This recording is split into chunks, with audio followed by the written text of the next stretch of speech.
লড়াই করছি, আবার যদি আমার সাথে খারাপ কিছু হয় আমার জীবনে বেঁচে থাকাটা অনেক কঠিন হয়ে যাবে। শেষমেশ সবার রিকোয়েস্টে নিজের জীবনকে একটা চান্স দিলাম। ওর প্রপোজালে আমি রাজি হয়েছিলাম ঠিক, কিন্তু ভাই ওর প্রতি আমার কোনো ফিলিংস কাজ করতেছিল না। এই কথাটা আমি ওর জানাই। ও বলে সমস্যা নাই, তুমি শুধু কথা বলো, আস্তে আস্তে সবকিছু ঠিক হয়ে যাবে। আমাদের লং ডিস্টেন্স রিলেশনশিপ ছিল, এখন পর্যন্ত ওর সাথে আমার দেখা হয় নাই। তো ভালোভাবে যাচ্ছিল দিনগুলো, প্রতিদিন আমাদের ঘন্টার পর ঘন্টা কথা হতো। এভাবে করে কখন যেন আমি ওকে অনেক বেশি ভালোবেসে ফেলি। আর ভালোবাসবোই না কেন, যে মানুষটা আমাকে এতটা ভালোবাসে। আমার অসুস্থতায় সে পাগল হয়ে যেত, আমার কান্না দেখলে সে নিজে কেঁদে ফেলতো। আর অন্যদিকে আমি আমার পরিবারের বোঝা, ফ্যামিলি চাইতেছে ভালো কোনো ছেলে পেলে আমাকে আবার বিয়ে দিতে, আমি সেসব এড়িয়ে চলি। এতে আমার পরিবার থেকে আমি কোনো সাপোর্ট পাচ্ছিলাম না।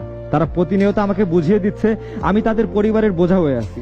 আমি ওরে জানাই ওর পরিবারে জানানোর জন্য, ওর আম্মুকে শুধু আমার কথাটা জানায় আমার ডিভোর্স হয়েছে এইটুকু, কিন্তু আমার একটা ছেলে আছে সেটা জানায় নাই। গত 1 মাস আগে ওরে বলি সবটা জানিয়ে ফ্যামিলিকে নিয়ে আসো। ও আমাকে বলে দেখো আমি আম্মুকে বলে দেখছিলাম, আমার খালামণি একজন আছে, উনি রাজি হচ্ছেন না। ওনারা রাজি না হলে আমরা কখনো ভালো থাকবো না, আমাদের এখনই আলাদা হয়ে যাওয়া বেটার। আমি কথাটা নিতে পারতেছিলাম না, আমার মাথার উপরে যেন আকাশ ভেঙে পড়লো। আমি বললাম না, তুমি আমার সাথে এরকমটা করতে পারো না, তুমি বলছিলা যা হয়ে যাক আমাকে কখনো ছেড়ে যাবা না। ও বললো আমাকে মাফ করে দিও, এটা বলেও আমাকে সবকিছু থেকে ব্লক করে দিল। আমি পুরো পাগল হয়ে